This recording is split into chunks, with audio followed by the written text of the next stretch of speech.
And I'll hand the meeting over to Chair Boatwright to kick us off. Good afternoon, everyone. I'm calling this public meeting to order at 4:34 p.m. in accordance with the Building Emissions Reduction and Disclosure Ordinance, Boston City Code Ordinances, Section 7-2.2. The BERDO Review Board will hold a virtual public meeting at 4:30 p.m. on February 9th to review the following topics in regards to the reduction of greenhouse gases from building emissions production and consumption so as to promote the public health and welfare of Boston residents. In accordance with the Massachusetts Executive Order suspending certain provisions of the open meeting law, we are conducting this public meeting online. The public may access the call through Zoom or telephone. For the record, I'm Jessica Boatwright, Chair of the Board, and I will now conduct a roll call of board members. Board members, please say your name in the order they appear on the slide. I'm Jessica Boatwright, and I will hand it over to Board Member Faruqi. Thank you. Sorry. Hassan Faruqi. Lori Ferris. Phil Lattimore. Reginald Stovall. Thank you. And now I'll hand it to staff to introduce themselves. Diana Vasquez, Senior Policy and Programs Manager. Ziggy Chen, Policy and Programs Assistant. Aaron Nell, Carbon Neutrality Policy Fellow. Thank you. Here's the agenda for today's meeting. We're going to start with the Equitable Emissions Investment Fund annual disclosure presentation. Then we'll have a discussion of the Equitable Emissions Investment Fund 2026 application cycle. After that, we will approve the meeting minutes from January 26th and hear administrative updates, and then we will adjourn the meeting. So our first item is the Equitable Investment Fund annual disclosure. We're going to hear a presentation from the disclosure about the annual disclosure, and I'm pleased to hand it over to Aaron Noda to give the presentation. Thank you, Jessica, and yeah, happy to be here presenting the inaugural Equitable Emissions Investment Fund report. Worked on it for the last 4 or 5 months, and happy to highlight all of the amazing work EIF and BERDO has been doing.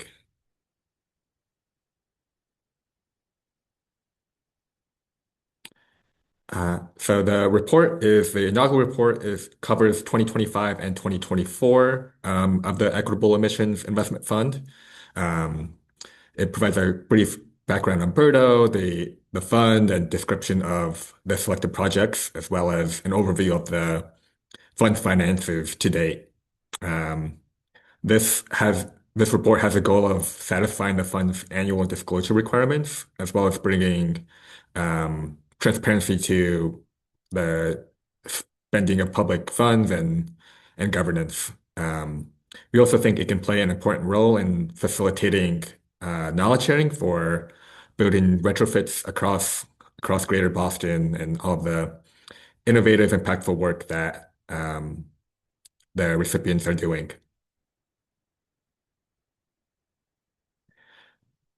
So to date, the fund has been funded by 3.5 million from the city, and there's been 2.2 committed thus far. About a little bit over 2/3 of that has been to the grant awardees, which I'm sure you're all familiar with, and that includes both 2024 and 2025 recipients. Another 23% has been committed to the BDOT program, and then another 7% to community engagement efforts. That's both compensating the community orgs in their initial outreach and setting up the fund, and 1% has been to the BERDO Review Board for compensation. So moving forward, building owners may start to pay alternative compliance payments in order to meet their BERDO emission limits. And that money will be used to fund future building decarbonization efforts across Boston. So looking forward to what's next for BERDO.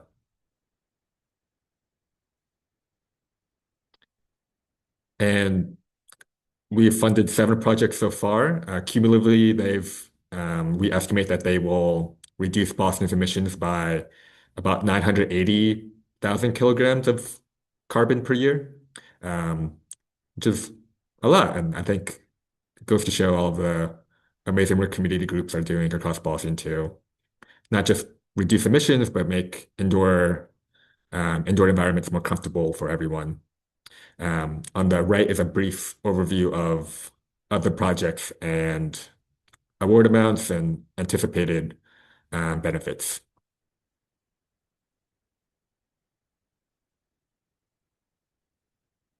Here's a little bit more details on the amounts committed over the past two rounds. Um, so like I said before, there's a total of about 2.2 million committed to from BERDO from the fund, 1.5 million to grantees, and the rest of the breakout is in that table to the left. Notably, of the 41 applicants we've received over the two rounds, 16 were affordable housing developers, and a total of 11 million has been requested. So there's still a lot of demand and work to be done across Boston.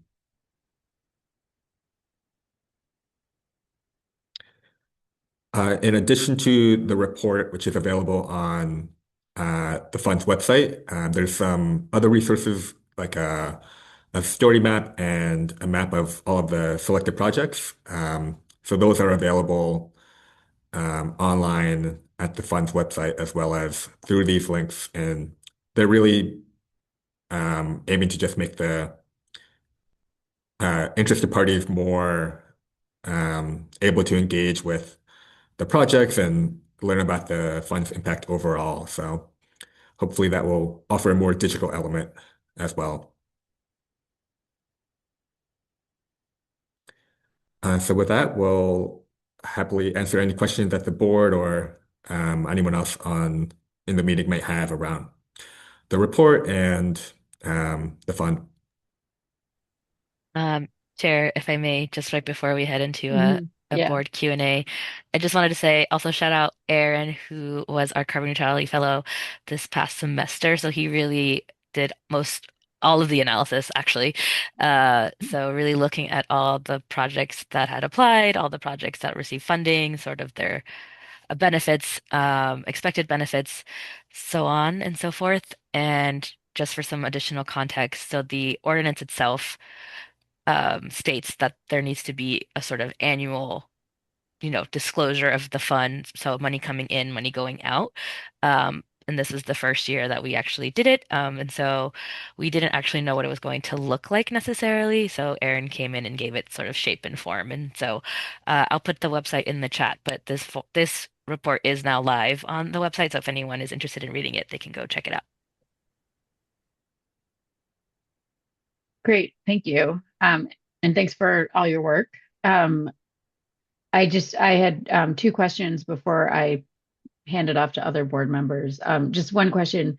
So it's on the website. Is there a distribution for the report, or it's accessible on our website and that's how folks get it? So we Uh, are planning, oh, sorry, Aaron, not to cut you off. no, go ahead. We are planning on sending it out in the BERDO newsletter. So that is a self-selected group of folks, but for folks Yeah, who tend to be interested in BERDO, and then yeah, we're gonna each year add on and like a new updated report onto the BERDO, or sorry, onto the fund's website. great. Thank you. And then because we are going into a conversation about the EIF and this year's awards, and you spent a lot of time looking at our work, Aaron, I'm just curious, as you wrap it up, if you have any observations about patterns in the awards or opportunities that we could be thinking about, since you've taken such a deep dive into the work that we've done. Yeah, I think as you probably saw, affordable housing is a popular applicant to the awards, which is great. We want to um, ensure that the benefits of the energy transition reaches those most vulnerable. But I was also intrigued by like the other projects that had applied. So like BMC, for instance, or Boys and Girls Club of Dorchester. And while they, as like types of organization, haven't applied as often, I think that's another opportunity for the fund moving forward to, you know, not just get housing, but get other types of buildings as well. Great. Thank you. And thanks for your work. And I will hand it over to board member Faruqi.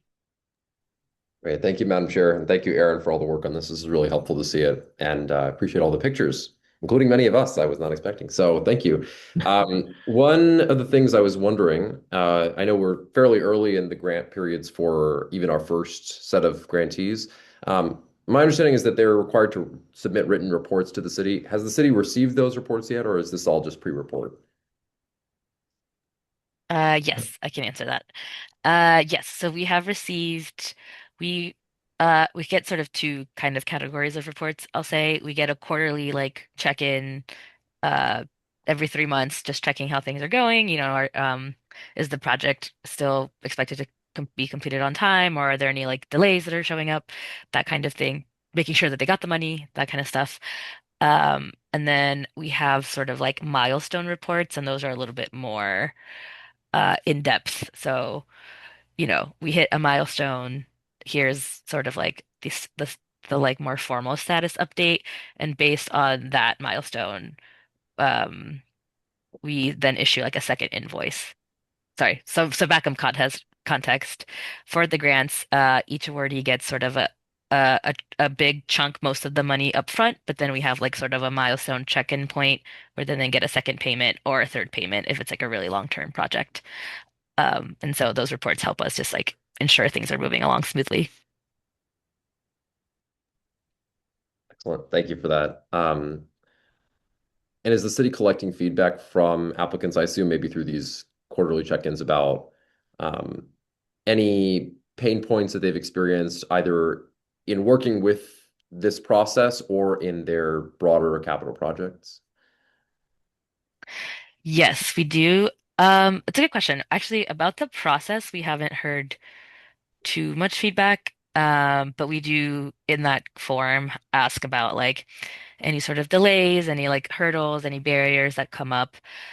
I This may not be a surprise, but a big thing that seems to be common among like these capital project types are like delays in supplies, or there seem to be a lot of delays in like actually getting the materials needed for some of these projects, which then sort of extend the timeline for their projects.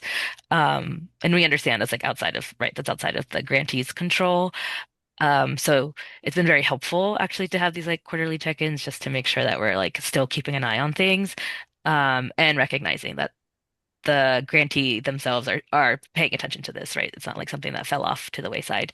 So that's a common pain point, I would say. In terms of the application process itself, we have heard that it's lengthy. It's a lengthy process, application itself. But a lot of applicants have said that they understood that there's a lot to be considered.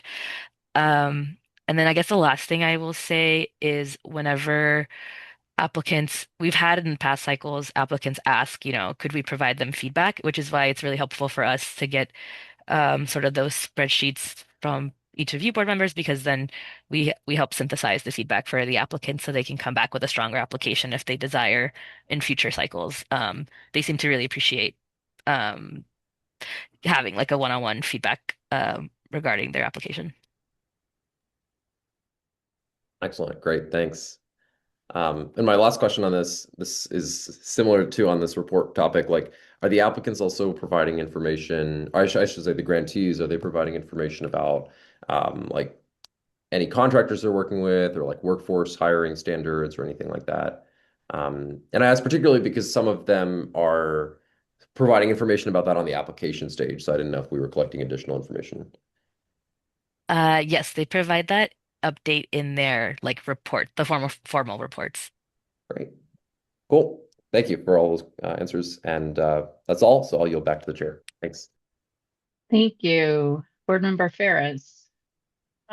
My question, I guess, is similar to one that's already been asked, but I was just looking back at the kind of investment and stakeholder engagement through the development of the regulation, and thinking about how all of those people who are engaged at that moment are engaged again to see kind of how the progress is being made and what's happening. So I know that's sort of happening through the newsletter and the website, but I'm just wondering if you've thought about as you have like many years of um, the feedback loop of how this is going, how you're able to share that back out with all those who contributed to the development.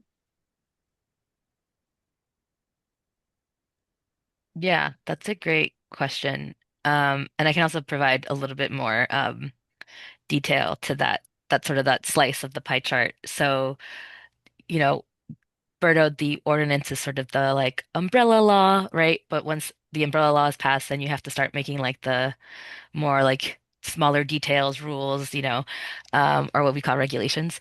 And during the development of those rules, we had community advisory groups, so members from like around 10 different or community-based organizations where we had like steady beat meetings, and we compensated organizations for those that help in and in advising the regulation development process. And so that's sort of what that slice in the pie is. Since the regulations have been passed, there hasn't been as frequent as a communication. I would say we were like pretty frequently communicating during the regulation process itself. Um, but we haven't done quite as consistent since the sort of the regulations were approved. So usually I would say the main channels, yeah, are like the website, the newsletter, the review board hearings, as you know, they're open to the public as well. Um, but we haven't done like, I wouldn't say we've done like a targeted email about the fund report.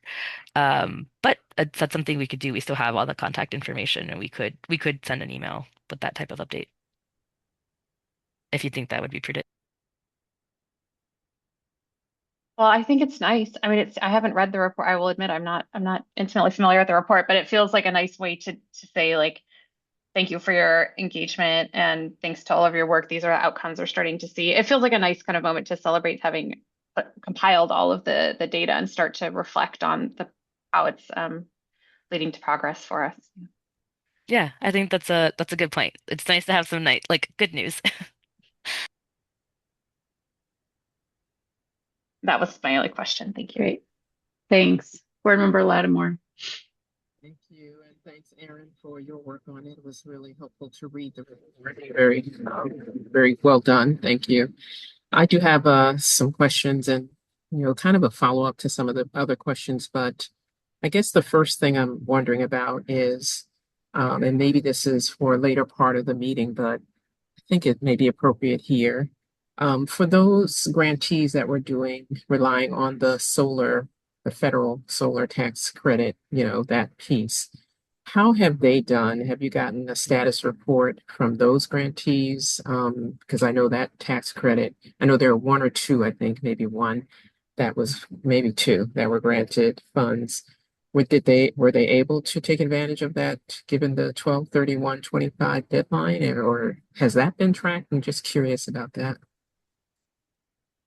Yeah, I can also chime in. So we haven't asked if they ended up receiving the federal tax incentive for their solar, only because prior to the final vote for the grant awardees, we checked in with all of the applicants who um included some sort of included the solar tax incentive in their application to ask if they could still move forward if they didn't receive the money from the fund until after the end of the year, because we weren't confident that we could get it to them, but by 12/31/2025, and they all said yes.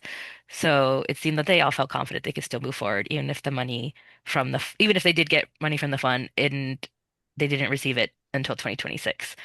So we sort of like asked them before the end of the year just to be honest and transparent with them that if their green lighting of their solar or renewable energy project depended on the fund, that we couldn't guarantee that they would get the money by the end of 2025. I think that that's a good strategy to, ask them in advance. Given that you were saying one of the major issues, one of the issues that you heard were delays, that made me wonder about, were there any impediments from those delays that are inevitable and sometimes out of grantees' control for those that were looking for the solar tax credits? And certainly don't want to make work for the city staff, but I wonder about whether or not they were able to actually realize those solar tax credits, because those were significant kind of funding pieces of their applications, of their projects rather. So just something that I'm curious about in terms of those that were looking for that. So I'd be interested in understanding that. The other question that I had related to what board member Faruqi talked about, and I was just wondering about the workforce and equity investment question on, is there a question on the status report related to that, or, that you ask the grantees about those issues, the city asks the grantees about those issues, or how is that? Because I was trying to go back and look at the original application. I think there's some places in the original application where there's some, maybe question or nuances related to workforce equity, how equity, environmental justice type issues. Just wondering if there's anything that shows up in the report that the city asks the grantees to do related to that. I don't know, Aaron, if you have anything you want to say. Yeah. Um, No, I will kick it over to you. okay. So yes, to we sort of the report does lay out sort of what we call like co-benefits. So, you know, any project that goes through the fund has to have some sort of like building emissions reduction component to the project, but then we also have what we call like co-benefits. So any benefits to affordable housing, any benefits to like tenant or residential comfort. One of those pieces is also any like benefits to workforce development. Uh, so we have some of the like more surface level stuff in the report.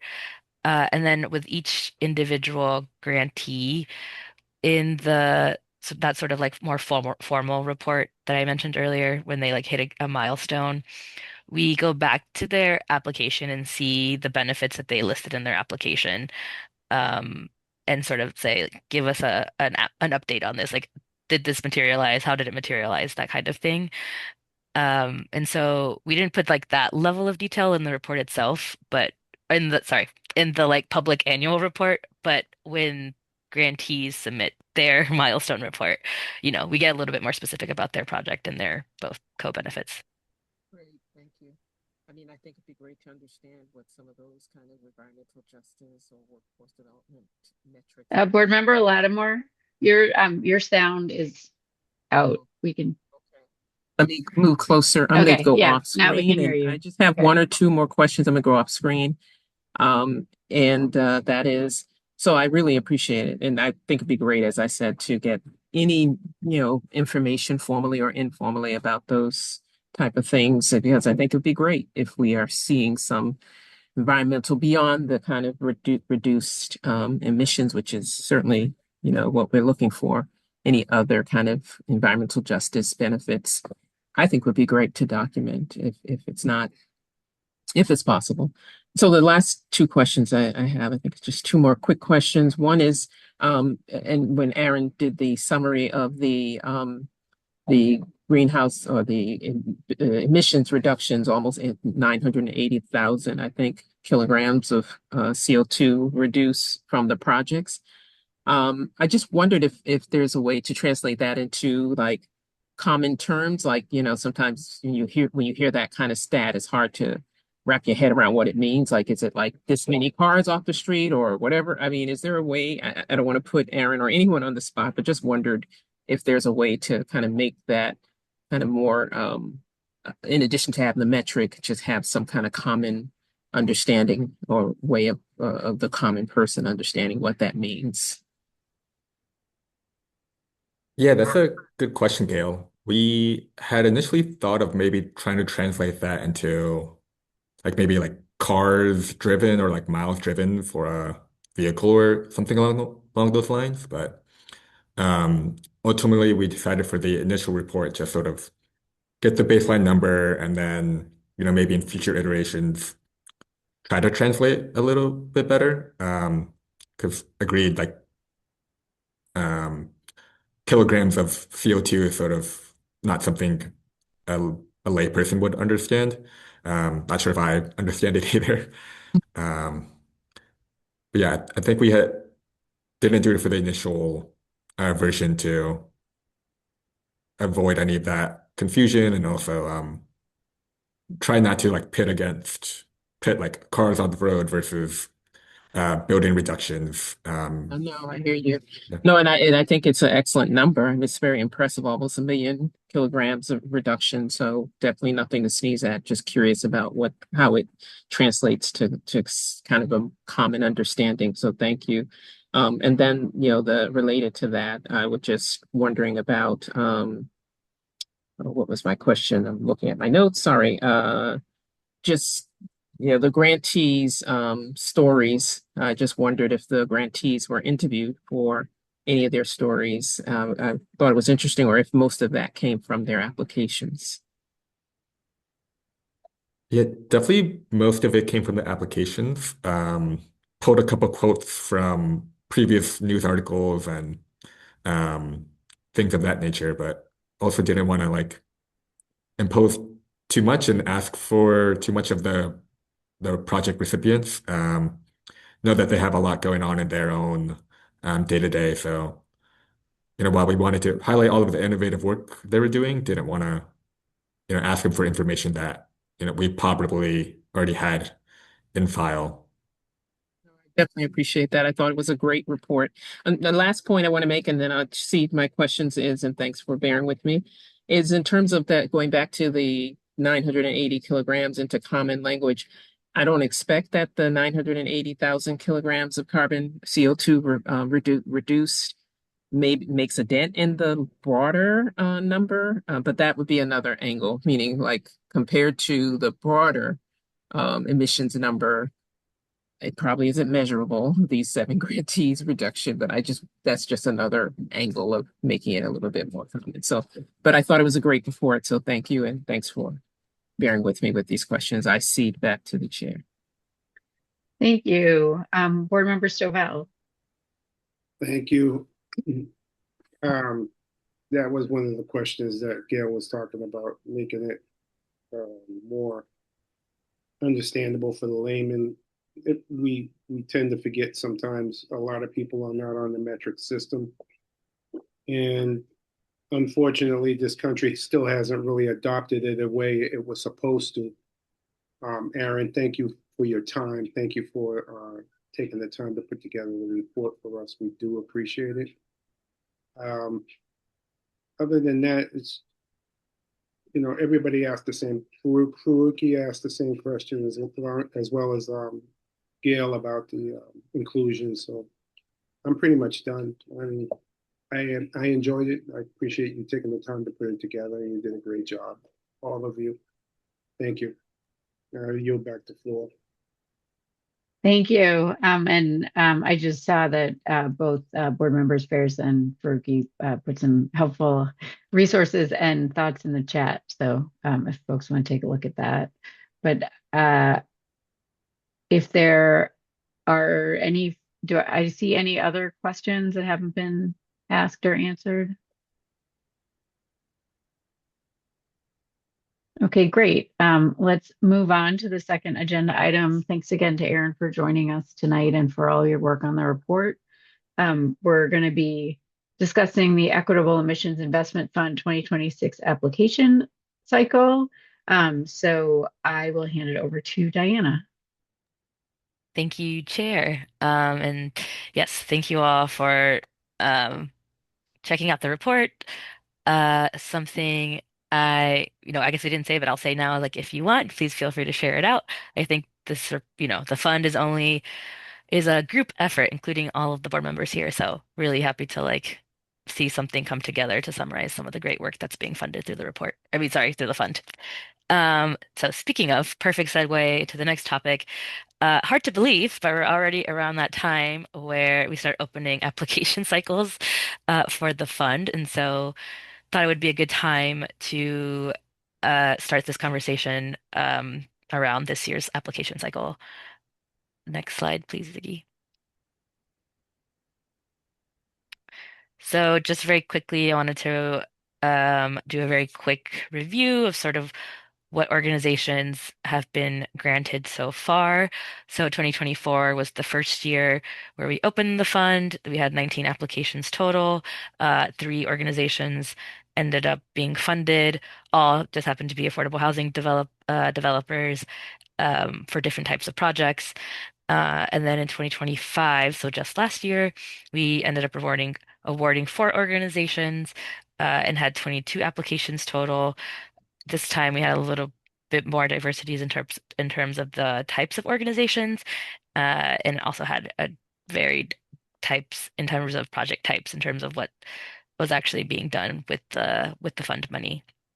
And so just wanted to highlight what has been done so far. Next slide, please.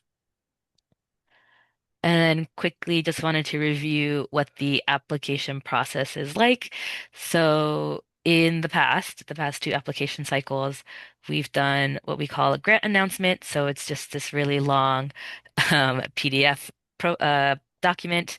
And in it, we lay out sort of everything related to the grant. So eligibility criteria, deadlines, amount that's up for grabs, instructions on how to submit, all that good stuff. And within it, we have, what we call our project proposal outline. So this is sort of what we expect to see at minimum in each project proposal that's submitted, an introduction to the organization, project summary. So what's actually being done, the scope of work, the expected project benefits, the budget, the project team, letters of support, appendices, and so on.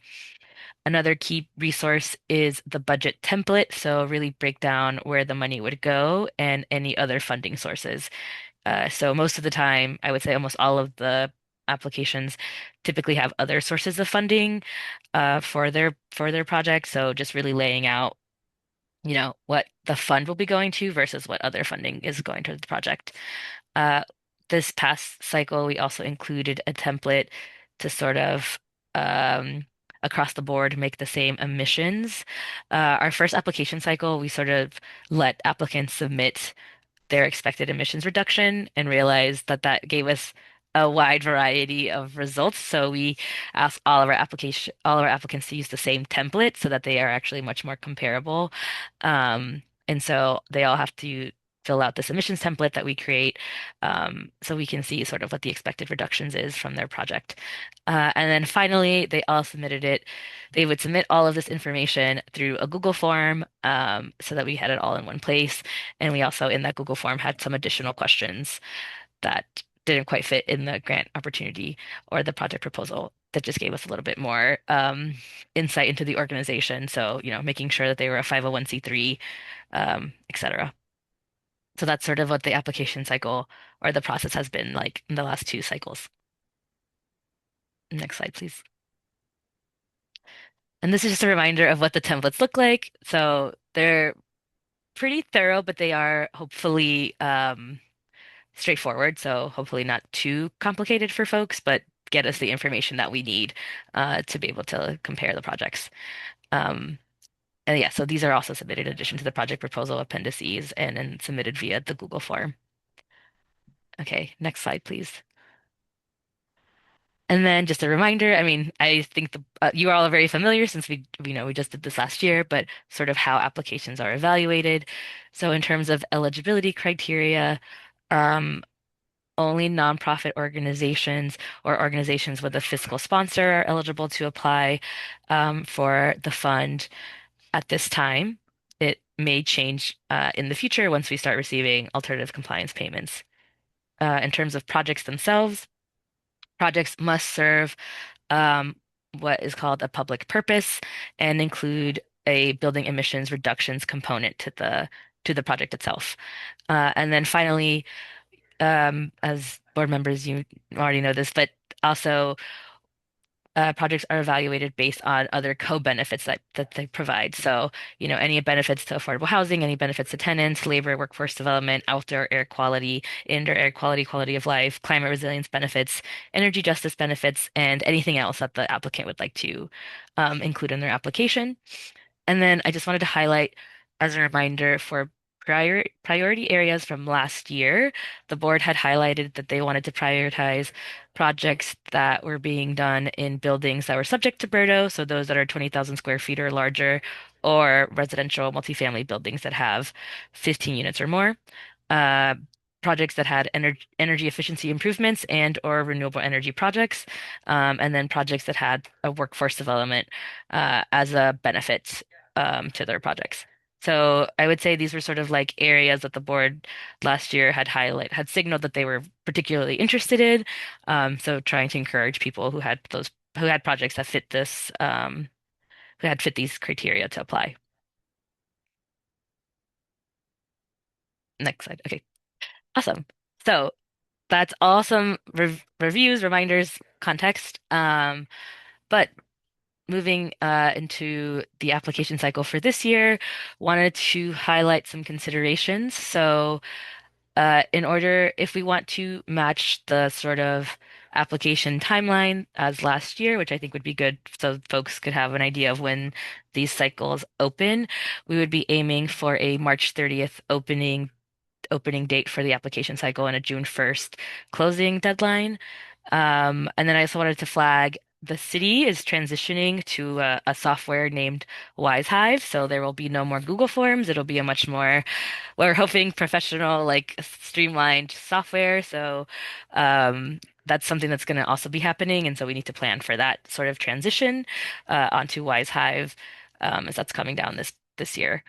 Um, some other things that I wanted to highlight or bring up for the board's consideration. We've had questions come to us around organizations who have received money previously. I wanted to propose these to the board, see how this felt to the board, um, because we don't have anything written down yet, so wanted to hear what the board thought about this.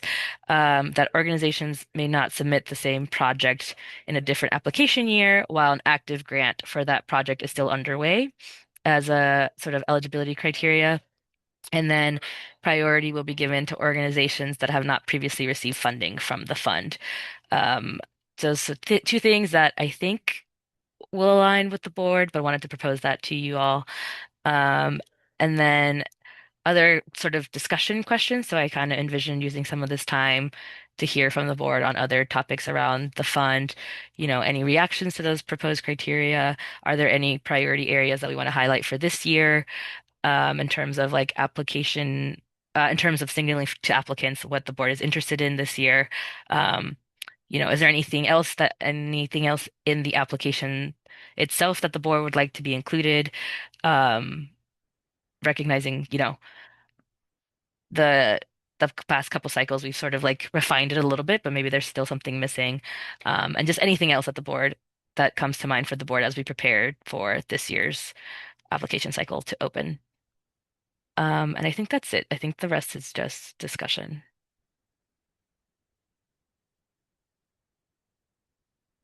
So I'll hand it back to you, Chair. Sorry, I was looking at some notes. Um, so I'm gonna ask folks for questions and comments. I just want to make one or two myself. First, does the application address geography? Like, do we talk about geographic distribution in the application? Yes. So Okay. the application itself has to, um, so if it's for example, if it's a building that's being changed in their project proposal, they have to tell us the location of the building. And then the organization, we also ask for like background information on the organization that's applying. One of the like background questions we ask is like, you know, what community do you typically serve? Are you like a neighborhood-based organization? Are you citywide? That kind of thing. Okay. And I guess, but my question was, does it give the board the ability to make decisions based on I guess I like obviously there's certain parts of the city that are more likely to receive awards because we're looking at EJ communities, but it seems that it would be helpful for us to have the ability to think about geographic distribution in evaluation. But that element in and of itself is not specified in the in the based on last year's grant application, correct? Uh, correct. Like during evaluation. So like during when review board members evaluate the applications themselves. When the criteria as are there's nothing in the criteria that is shared with applicants that says that geographic distribution can be taken into consideration when we review awards. Oh, I see. Correct. You're correct. Okay, all right. I would just be curious, uh, appreciating that we're going to prioritize a specific set of EJ communities. I'd be curious if other board members would be interested in not making that a requirement, but just making it a lens, that we are able to look through. And then I the comment that I was going to make is I do think that it makes sense that if you have an existing award and you haven't drawn on that award, that you shouldn't apply for the same project. Although I am curious over time to think about if there are significant pricing changes in a project that's awarded through BERDO, is there any mechanism through which a project could come in to identify a gap? And I guess, my experiences in affordable housing, so I'm thinking specifically about that, but I'm just wondering, like right now, the only way that you could, if you had a gap in a project and so you no longer were able to afford to do it based on the budget that had been submitted to BERDO and you wanted EIF to consider filling that gap, the only way to come into us is through a full application. And I would be curious about exploring either is there if there's some kind of like renewal or extension application that we would ever consider for things like that, that maybe would come in as a shorter application in this cycle, or maybe would come in as a separate application that goes through an abbreviated review process. I don't know that we have enough money in the fund to spend it on that, but I think as the fund grows and as the number of projects that were in around the city changes, that will that may come up. And then I guess the last thing sort of related to that is it would be helpful if Diana, if you or other staff could just clarify if there's anything in the regulations around the fund that requires that that the funds be spent down over any period of time. Yeah, I can chime in. So so, so logistically, there is no set rule that says the fund, if you are awarded a grant from the Equitable Emissions Investment Fund, that you have to spend it by this date, other than, our grant agreement with the grantee. So in some ways we do have some flexibility, which is nice. But can also mean, I think it is prudent to have like some deadline, right? So not to leave a project open sort of indefinitely. Um, so there is no, but based on the regulations, there is no like hard deadline that the fund needs to be spent by. Okay. All right. Thank you. I will pass it on to board member Faruqi. Thank you, Madam Chair, and thank you to the staff for having this conversation, putting forward these proposals. First, I'll just address the questions that the chair and the staff had posed. In terms of the geographic distribution of benefits, I'm would be fine with us being able to consider that as one of the criteria in our decision-making process. In terms of the repeat applications, I think, the chair brings up an important and interesting point. Because I could see a situation in which someone just needs an additional, say, $10,000 to complete a project that they had already put forward. And so, we haven't always ended up funding the exact amount that we had allocated in terms of the 250K. So I think we may end up having a few extra $1,000 here and there that could be supporting existing grantees. So I'd be interested in thinking more about that as a use case for that, and that might preclude us from putting forward that first proposal, I think on the previous slide, the first criteria proposal. The second proposal that was put forward, which I believe is just priority to organizations that haven't received funding, I think is completely appropriate, and we can use that again as one of the criteria that we can use in decision making. I certainly have a lot of thoughts and specific ideas about different criteria we can put forward for the economic development piece of this, both in terms of small businesses and contractors, as well as in workforce. Before I make any of these recommendations, I was just curious to hear from staff what the ideal timeline would be for us putting forward different criteria or amending the application in any ways if we are to maintain that March 30th opening date, which I want to maintain, to the greatest extent we can. Yeah, that's a great point. Um, if if we were to change sort of like language in the application or anything like that, uh ideally, yeah, we'd like to do it this month. Um, so that's sort of what we're looking at. But if it's like anything significant around the application itself, yeah, I think, would love to have a discussion. Um, might even be easier, honestly, just like one-on-one and hear what you're thinking. But yeah, ideally we would like to have any sort of like big changes in this month so that we can sort of start stress testing Wise Hive. Great. Okay. I think that's ample time. I just wanted to make sure we didn't have to make a decision like right now today. But great. I can just kind of put forward some of the priorities that I can outline, and I'll make time for other board members to chime in. But a lot of this really stems from the City of Boston's Climate Ready Workforce Needs Assessment that was released recently by the Office of Workforce Development, which makes specific recommendations for what the BERDO Review Board can do with this fund. And I think they brought up some really excellent ideas around promoting good paying jobs and job quality as a condition of the application.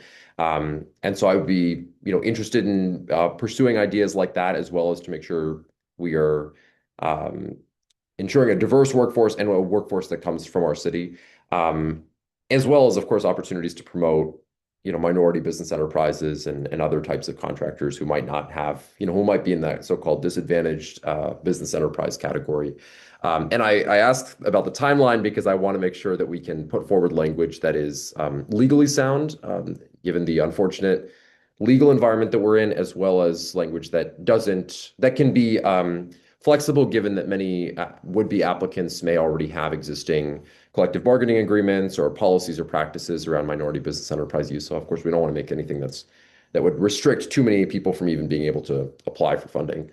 But those are some of the things I think would be good and that would help build upon and operationalize the priority we indicated last year around workforce development as a co-benefit. So thank you. I'll yield back for right now, and I look forward to my colleagues' conversation.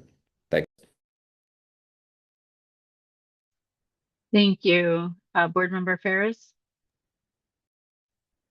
Board Member Faruqi, you've got me thinking. I have too many thoughts now. I'll just go back to my easy one, which is again back to this point about not submitting the same project in a different application. And I agree with that. And I also am thinking about it, maybe in terms of like phased projects where some of the applications may have these decarbonization plans often are planned out to take place over 5 to 10 to 15 years. And so I'm just wondering about if a project receives funding and successfully implements one project through BERDO.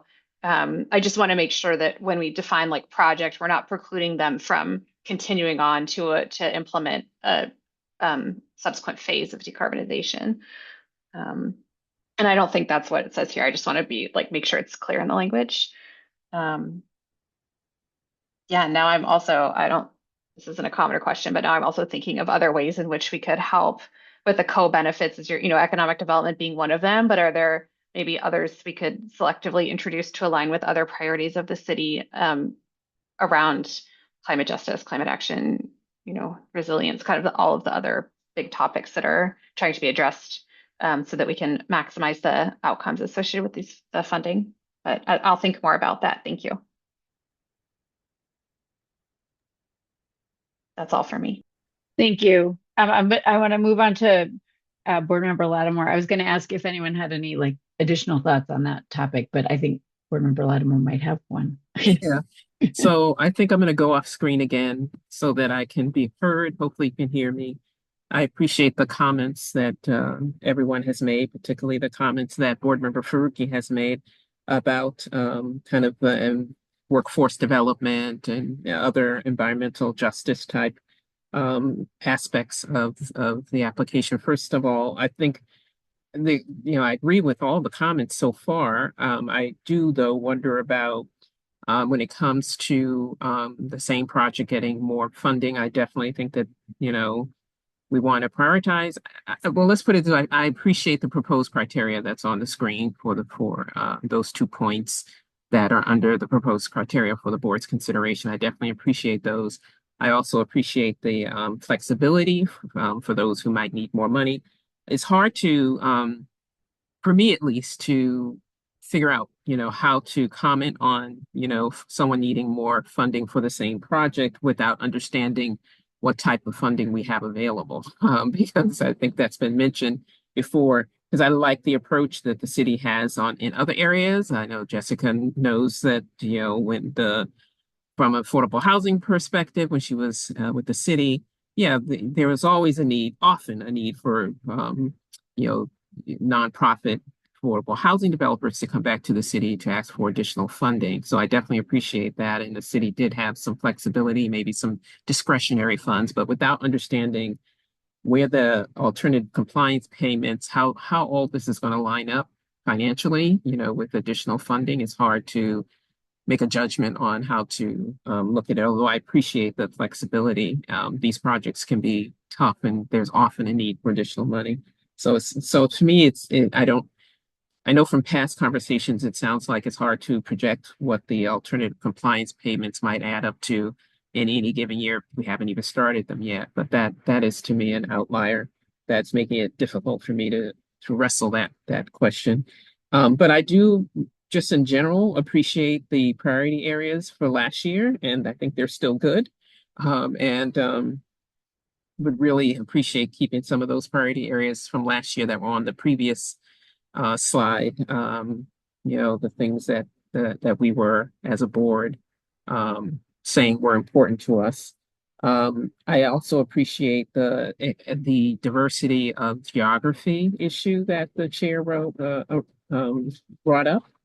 Also would like to continue to see the EJ issue and EJ piece, the pieces of workforce development, other environmental justice neighborhoods being prioritized. So it's a balancing act between geography and what I think is really important, which is those EJ neighborhoods getting highest priority. And then finally, in terms of the application, I found as we were reviewing some of the applications that required an EJ narrative that I'm not sure if the frame and the application of what an EJ narrative, what the components of an EJ narrative should be, or if that's where more thought or more consideration should be given for how the application frames the need for an EJ narrative. And no, this was not part of what was asked, but I think it relates to the application. Or if it was how the applicants were responding. Sometimes I felt that some of the bigger institutions really didn't do a really good job on the EJ narrative components of their applications. And I think that needs more clarity in the application, because when I think of an EJ narrative, It's for some reason, and I just wasn't seeing the translation between the words as I interpret EJ narrative and how it was written in the application in terms of what people needed to respond to, and then also how people were responding to the EJ narrative sometimes left a lot for me to be desired. So I'd love to see a little bit more, perhaps clarity, in the way that the EJ narrative is framed in the application, and to the extent that, as Board Member Faruqi mentioned, I know this is a very difficult in political environment, but I would like to see that. So those are some of my comments so far, and I certainly would appreciate Board Member Faruqi's comments about, is there an opportunity to give more input on this given the time frame and all the legal issues? So thank you. I'll yield back. Thank you, Diana. Sorry, I was muted. Thank you, Chair. Sorry, just one.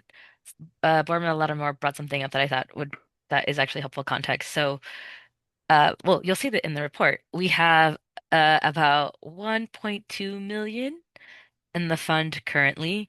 So, I think Board Member Lattimore brings up a really good point. This year will be the first year that we will collect alternative compliance payments, but it is also um, the year with the least with the most I'd say the highest emissions limits. So, you know, building owners make ACPs when they're trying to mitigate emissions so that they're in within their emissions limits with BERDO, given that this year will be like sort of like the highest ceiling for most building owners. We don't necessarily think we'll get a ton of ACPs. We may. It's sort of a question mark also because ACPs are not the only option, right? Building owners could decide to buy renewable energy credits, and take that route to stay within their limits.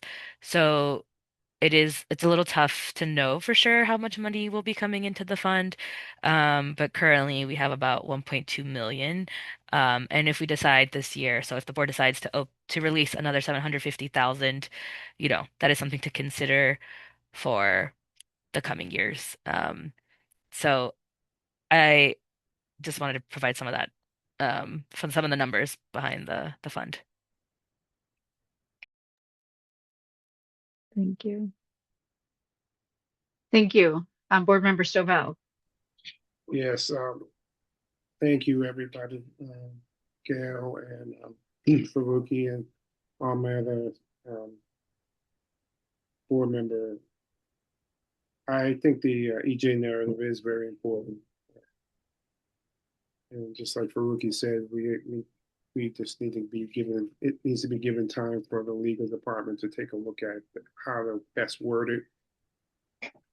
And I do have one fear, the open time to spend the money. I think that should be trimmed down, or at least the date should be set, because in the environment that we're in presently, with the economy being so bad and with inflation kicking in, I really think that once we grant the money, they should have a certain amount of time to start to spend it and get to work on the project as fast as possible.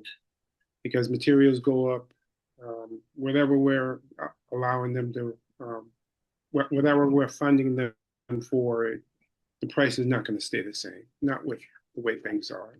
That's my only fear. That's the only thing I have to say. Thank you. I yield the floor back. Diana. Sorry. I guess I don't need to, I can just unmute. Mm. Thank you, Chair. Actually, Board Member Stovall also made me think about another consideration, um, that we were sort of toying with, if it seemed aligned with the board. Another consideration we could include moving forward is sort of a criteria around projects being completed within 3 years, 4 years, 5 years, that kind of thing, so that, if you're applying to the fund, you know, it's not a project that's going to be done in 8 years and, we're keeping track of a project for 8 years for $200,000 or so. So that could be something as well that we include. So a criteria being, we want projects that'll be complete within 3 years, something like that. I um I I guess I would respond to that since I have the floor for this second and since I brought it up, I my general preference is for the applicants to share a projected detailed timeline of what they think they need to spend it, and if it's, perhaps if it's in excess of 3 years, sort of why. I think what I don't want to do is um, set up a situation where only certain types of projects can apply to us. It's probably often um, lower scale projects, like smaller scale projects, which would extend the dollars, but might not extend the impact. My other concern is that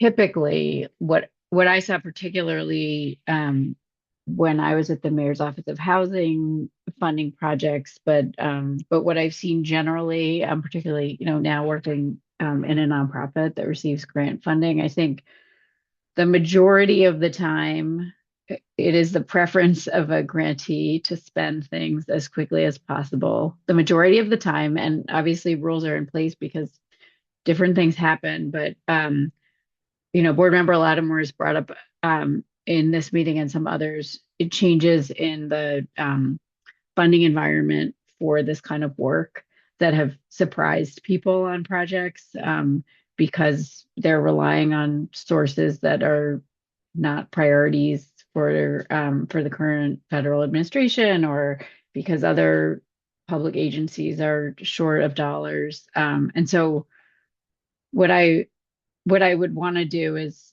find, to me, the ideal thing is to find a happy medium that allows us to hold people accountable, but also doesn't, the flip side of like what you brought up, Diana, which is the staff sort of getting stuck in a cycle of tracking projects for a super long time.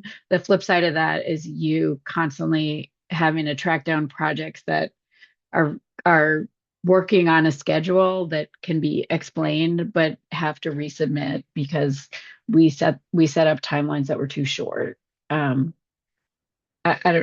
see it as an art more than a science, which is difficult to do when you're giving out public dollars, but I think sometimes we set things up with very, very good intentions that end up making it hard for us to execute on the things that we're trying to make happen.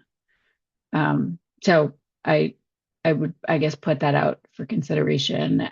And then the other thing that I just wanted to bring up in terms of people coming back to us for funds, I am like I am looking down the road at when we are, more established, and it's hard with a fund like this to ever say, we want the fund to grow because we appreciate the projects we're able to fund, and we also don't want the fund to be too large because we're hoping that most people don't need to make alternative compliance payments.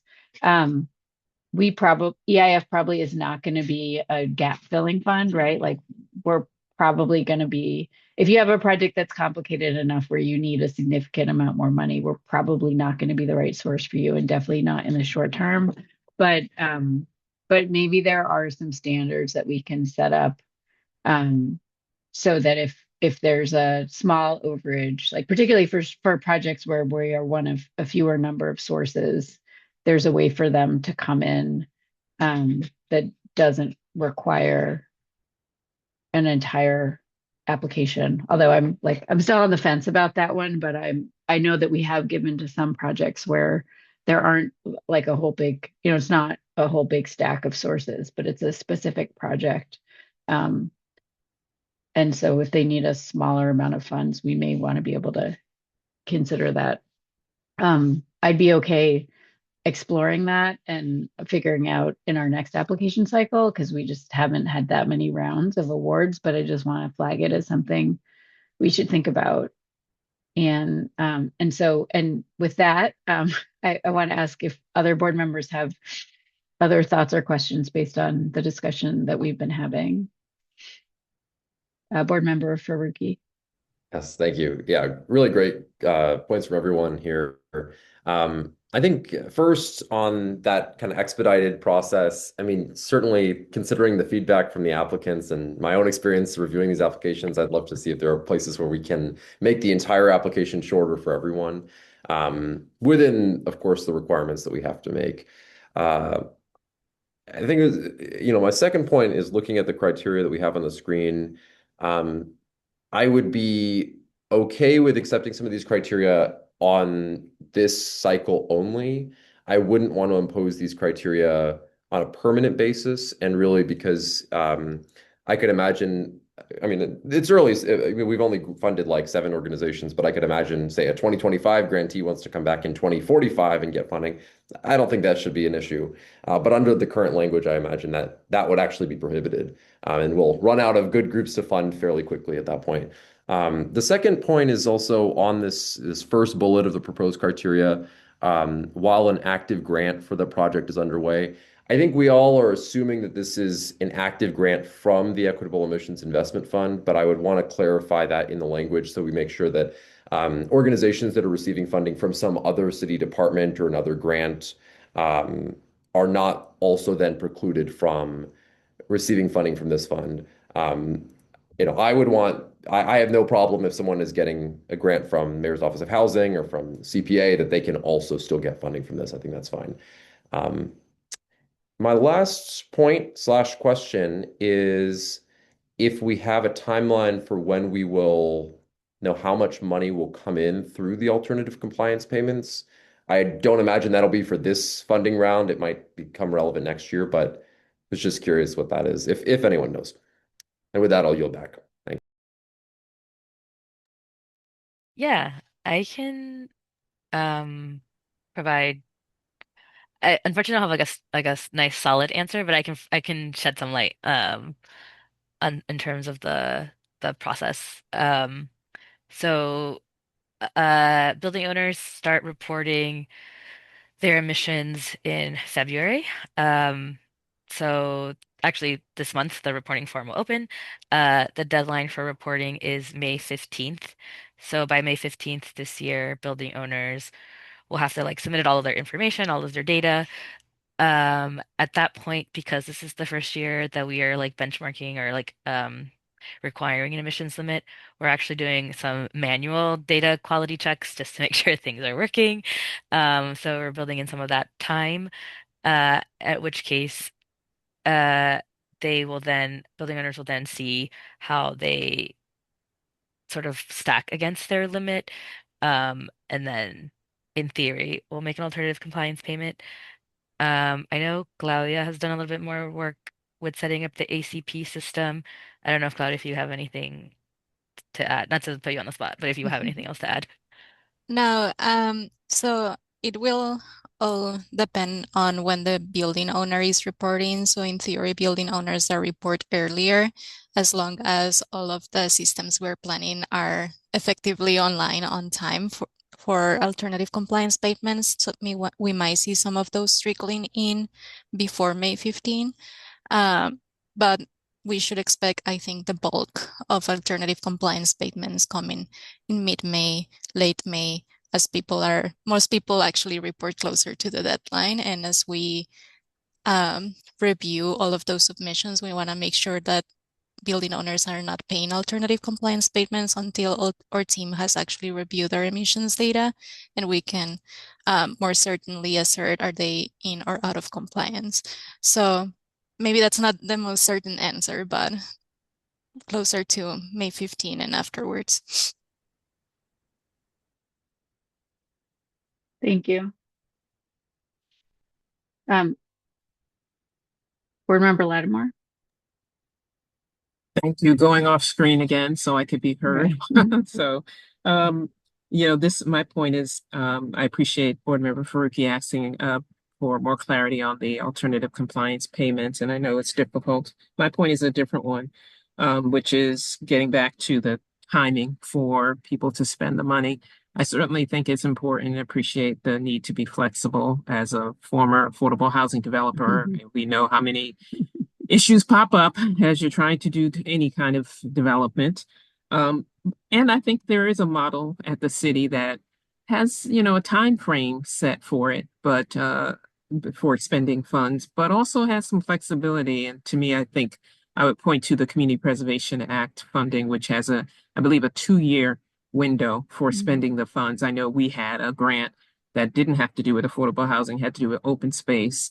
And we did all the right things in terms of MBE utilization, et cetera, all the right things that we thought and that I think the city appreciated, but ran into issues. And so we had to, but the city was flexible and gave us kind of a waiver because they knew of the diligence that we had been doing and the unavoidable issues that popped up. So I think there's could be a compromise around, setting a deadline while also having, like the CPA, some ability to get an extension as long as it's clear that you're working in the right direction. So I would just offer that up as a potential model for, the issue of time frame for spending the funding. That's all I have. Thank you. Thanks. Yeah, I would just echo that. I think I think about the CPA work a lot as we do our work, in both in terms of the ways in which that committee has approached evaluating their funding, which I think we've taken some, I hope others think, some good notes from in terms of just thinking about our responsibility as board members. But I also think because they're sort of a couple years older than us, they probably have the staff probably have some interesting reflections about how to think about timelines. And I would be curious. I think it might actually be helpful if our staff hasn't already, to just reach out to the CPA staff and talk to them a little bit about how they've navigated the timing issue. Because they're in a slightly different situation. I think there is timing in the legislation itself. So they sort of came at it from, like, they had to meet a timeline and they've tried to work backwards. But I think probably from that, given that we have the flexibility, we could probably set something up that that's responsive and that takes that kind of thing into consideration. Does anybody have any other questions or thoughts? Board Member Fergie? Thanks. Yeah, I think on that point, I agree. And I also want to point out that the city is dispersing funding in installments. So that does create a contingency that in the unlikely event in which an applicant was not doing the work in the right way or not using funds correctly, that they would then be able to not receive the future installment. So I think that would, the very unlikely event, I imagine that an applicant is, intentionally delaying the process of an application for malicious purposes, then the city could take appropriate action. I'll certainly say in the organization I run, we've had grants and projects that have fallen behind for external factors. And so having some flexibility from the funders was very helpful in that. And I would imagine that if there are grantees that are having those delays, it is probably not an intentional decision. I can't imagine, certainly there may be applicants who are wanting for, capital projects, interest rates to come down or material costs to change in order for them to have a more favorable position in moving forward the capital project. So I think that's perhaps an important consideration that we should make. But I think, yeah, I would second that the CPA funding is a good model for this, and we should look at what they do. And that also creates a good consistency across the city departments. Yeah. All right. Thanks. I yield back. Thank you. Any additional comments? Chair, if I may, just because board members have rightly so brought up the Community Preservation Act and Mayor's Office of Housing. We have sort of chatted with different sort of granting mechanisms, primarily CPA in the city, and they have an amazing team who do really amazing work. But given that they have a very strict legislation that they have to follow for CPA, and they have been a wealth of knowledge, um, And so, yes, that's sort of where the 2 to 3 year came from, was sort of modeling CPA in that way. But I also appreciate that the fund is pretty flexible, and so, you know, I think what I'm gathering from this is that we could do something that's like preference for, money being spent, the fund being spent within 3 years, something like that. So nothing sort of locking us in a very specific way. Thank you. Yeah. Um, yeah, no, I appreciated, I believe board member Stovall brought up that sort of on any project, you could always wait for there to be better interest rates or for the market to be different or for whatever the thing is that it looks like there is over the hill that'll make it easier. But we always have to balance that with like there are other people waiting that may or may not have the same constraints and we want to make sure work's being done.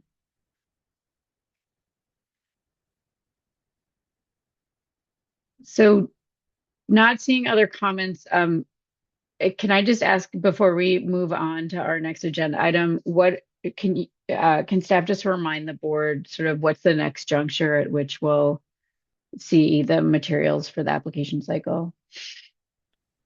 Yeah, I think our tentative hope and plan is for the first meeting in March, so March 9th, I believe. Oh, yes, that's not a holiday. Yeah, March 9th.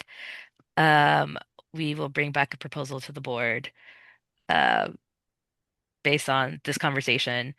Any if board members reach out if they have any like other thoughts, um, to make a vote and hopefully open the application cycle.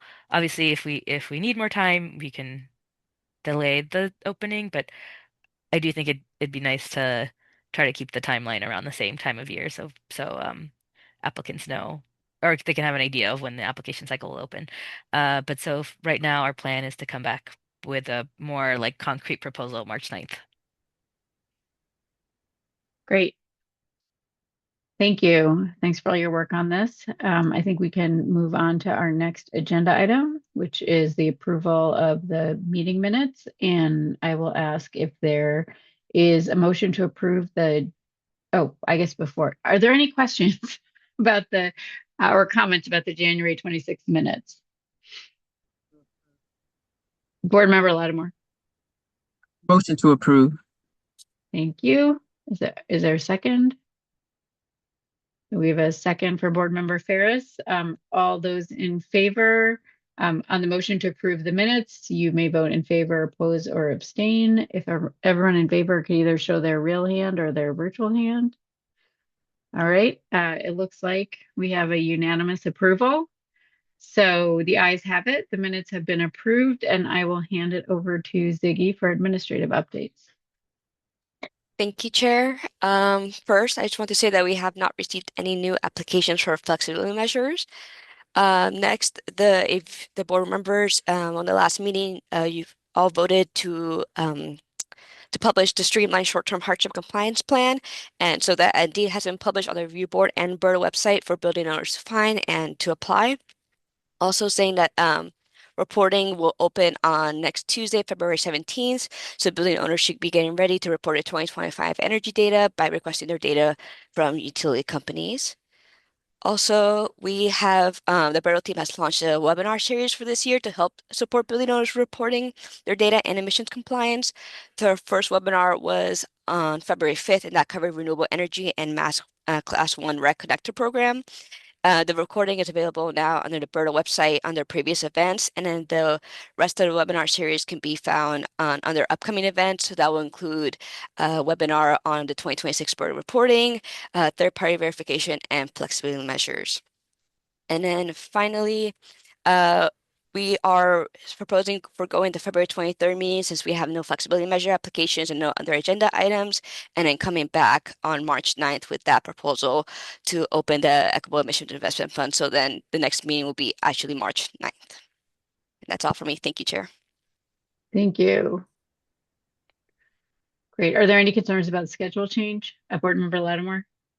Yeah, I just wonder, given Board Member Faruqi's comment, let me turn off my screen, given his comment about the application and all the things we just discussed. And it sounds like there's an openness to having board members send additional comments, questions related to all the discussion we just had about the application, the requirements, et cetera.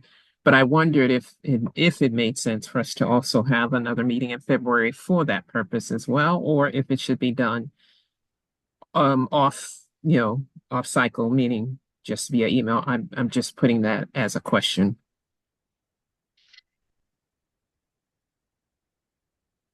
Do others have thoughts, or board member Furky? I have some draft language that I can share with folks over email. So if that's an appropriate way to conduct that deliberation, that works out. So long as having a final approval of the application on the March 9th meeting is still workable for the city staff timeline to have the March 30th open date. So I guess that's my bigger question for city staff. Thank you. Yeah, Diana? this is a good point. Um, yeah, I'm happy to receive language. Sorry, this is some transparent thinking. Uh, I think it's fine to send any thoughts or ideas via email because this is not a I'm thinking about open meeting law and what needs to be a public deliberation. Does not seem to me as like a deliberation, but if there is appetite by board members to have another meeting in February, we're happy to schedule that. Um, Yeah, I would just say that I really appreciate Board Member Faruqi's willingness to circulate something and if that process of giving comments, because I would love to see that and comment on or add to it. So I appreciate that alternative way of dealing with it if it does not fly in the face of any open meeting or whatever, regulations to do this process that way, then I would be fine with giving my comments, any adding to anything that Board Member Faruqi might send. So I'll wait that decision from, I guess, the legal department if this is something that we could do without a public meeting. yes, but let me get back to the to the Can board. I, yeah, can I make a recommendation?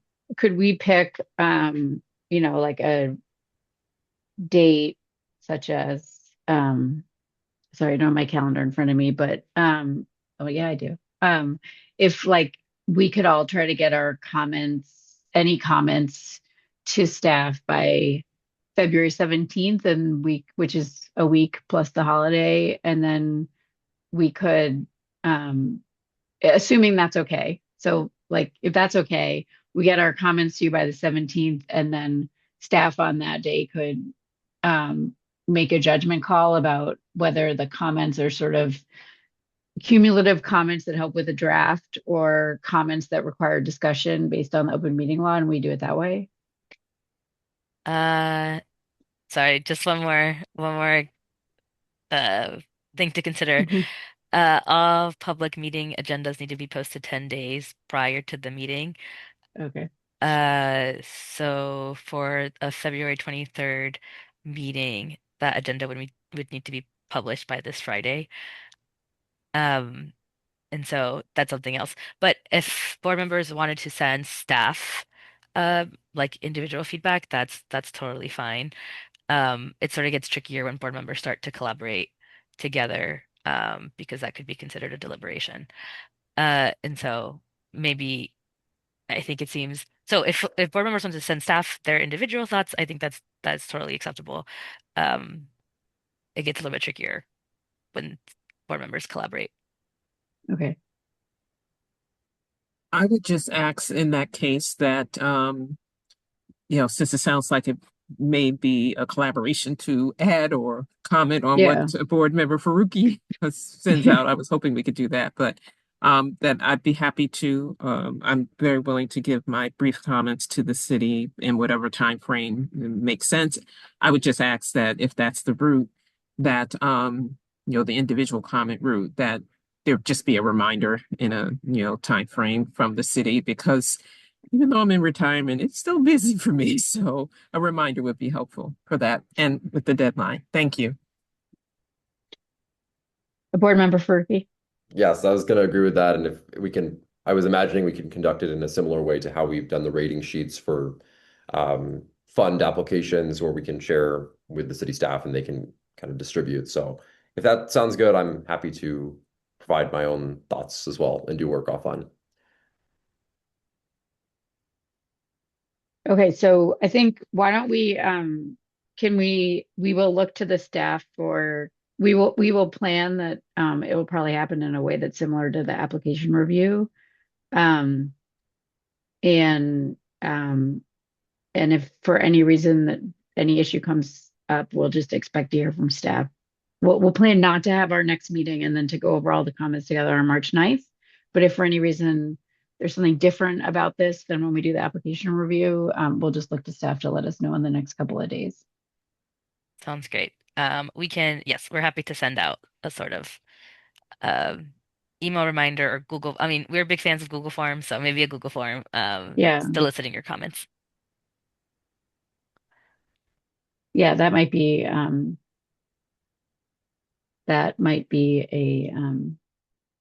that a Google form I think could work really well. Great. Thank you Great. all for being flexible. All right. Thank you, everyone. Moving on, I will make a motion to adjourn the meeting. Second. Wait a second. We have a second from, We wait a second. So we, let oh, me yeah, make yeah, sure I yeah, understand everything. yeah, I'm just making sure I understand. So yeah. we're not going to have the meeting. We're going to send out a questionnaire and we're going to fill it out. And if things go well, then we won't have the meeting. If they do go, if we have to have a meeting, we will be informed, right? Am I right? Yeah, I think that we're that the way we think it will work is we'll be able to use a Google form or something similar so that when we meet on the 10th to review and vote for the or the 7th to review and vote for the application, that staff will be able to compile our comments and show them to us. All right. I'm just making sure I'm Yeah. on the same page. That's all. Yeah, no, it's Everybody fine. was in a quick hurry to run away. I'm like, whoa, whoa, whoa. Let's No. really make sure that I'm on the same page. Yeah. All right. No, the problem was you were asking for a second and Board Member I Lattimore knew was it was making a happening. second. Oh, yeah. Okay. Anyways, so great. All right. So I believe that counts as discussion. We still have a motion to adjourn with a second from Board Member Lattimore, which means that we can vote to adjourn the meeting. If you are in favor, please say aye with a raise of hands. All right. Or by aye. Great. The ayes have it. We are adjourned at 6:02 p.m. Thank you so much, everyone, and we'll see you next month. Great. Thank you, everyone. Right. Thanks. Good Bye. night.